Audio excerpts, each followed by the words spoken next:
नमस्कार स्टूडेंट्स। आज की क्लास में हम भारतीय नागरिक सुरक्षा संहिता 2023 के एक बहुत ही महत्वपूर्ण अध्याय को समझने जा रहे हैं। ये है चैप्टर 12, जो पुलिस की निवारक कार्रवाई यानी प्रिवेंटिव एक्शन से जुड़ा है। ये एक ऐसा चैप्टर है जो कानून की किताबों से निकलकर सीधे सड़क पर लागू होता है। तो चलिए इसे अच्छे से समझते हैं।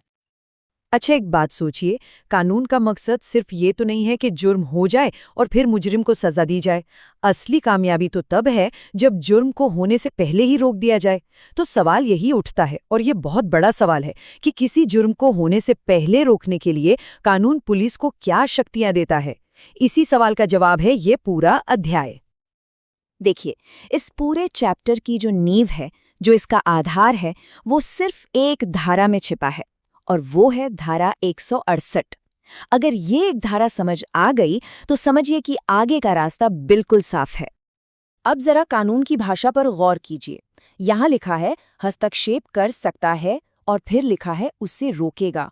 ये जो शब्द है ना, रोकेगा, शैल प्रिवेंट, ये बहुत ज्यादा महत्वपूर्ण है। इसका मतलब ये पुलिस की मर्जी नहीं है, ये उनका फर्ज है, एक अनिवार्य कर्तव्य। ये सिर्फ एक ऑप्शन नहीं बल्कि एक जिम्मेदारी है। तो सवाल उठता है कि क्या हर अपराध को रोकने का ये कर्तव्य है? नहीं, ध्यान दीजिए, ये सिर्फ संज्ञेय अपराधों यानी कॉग्निजेबल ऑफेंसेस के लिए है। ये गंभीर अपराध होते हैं, जैसे हत्या, लूट, डकैती, जहां समाज को बड़ा खतरा होता है।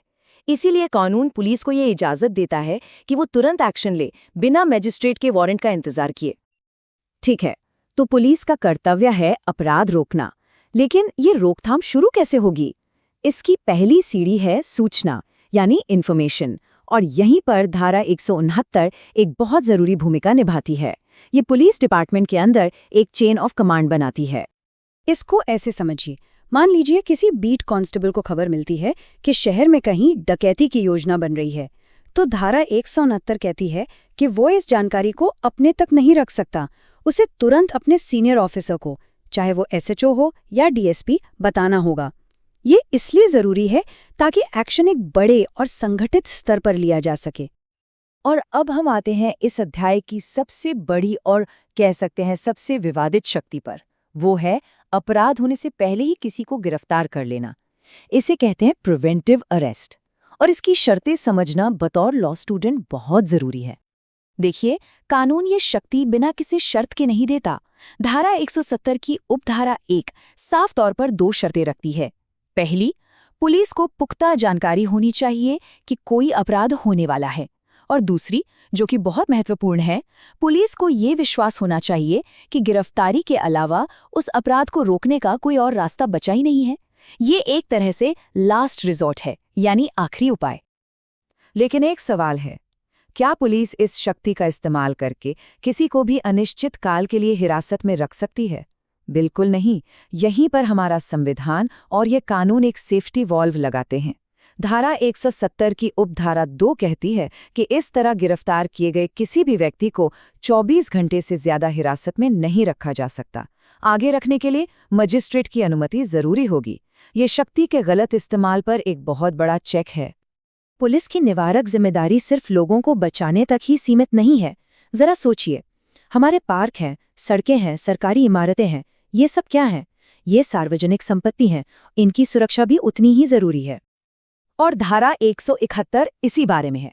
ये एक पुलिस अधिकारी को अधिकार देती है कि अगर वो अपनी आंखों के सामने किसी पब्लिक प्रॉपर्टी को नुकसान पहुंचते देखे, चाहे वो कोई ऐतिहासिक इमारत हो या सड़क पर लगा कोई मील का पत्थर, तो वो खुद से बिना किसी सीनियर के ऑर्डर का इंतजार किए उसे रोकने के लिए कदम उठा सकता है।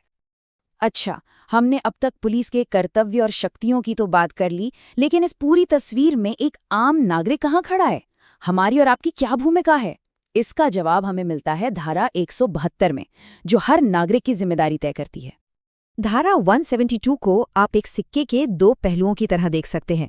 एक तरफ ये हर व्यक्ति का कर्तव्य बताती है कि वो पुलिस के लॉफुल डायरेक्शंस यानी कानूनी निर्देशों का पालन करे, और दूसरी तरफ ये न मानने का नतीजा भी बताती है।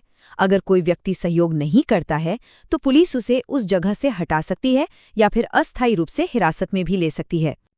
तो चलिए, अब तक हमने जो भी सेक्शन देखे हैं उन्हें एक साथ जोड़कर देखते हैं, और फिर उस बड़े सवाल पर सोचते हैं जो कानून के हर विद्यार्थी के मन में आना चाहिए, शक्ति और स्वतंत्रता के बीच का संतुलन। तो अगर हम संक्षेप में देखें तो ये अध्याय पुलिस को अपराध रोकने के लिए एक पूरा टूल किट देता है।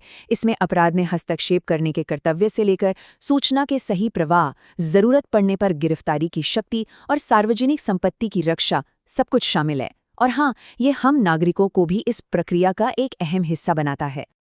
और आखिर में यह अध्याय हमें एक बहुत गहरे सवाल के साथ छोड़ जाता है। एक सुरक्षित समाज के लिए यह जरूरी है कि राज्य के पास कुछ निवारक शक्तियां हों, लेकिन सवाल यह है कि कितनी? वो कौन सी लाइन है, कौन सी सीमा है जिसके आगे राज्य की शक्ति एक व्यक्ति की आजादी में दखल देने लगती है? इसी संतुलन को खोजना, यही तो कानून का सबसे बड़ा चैलेंज है। इस पर जरूर सोचिएगा।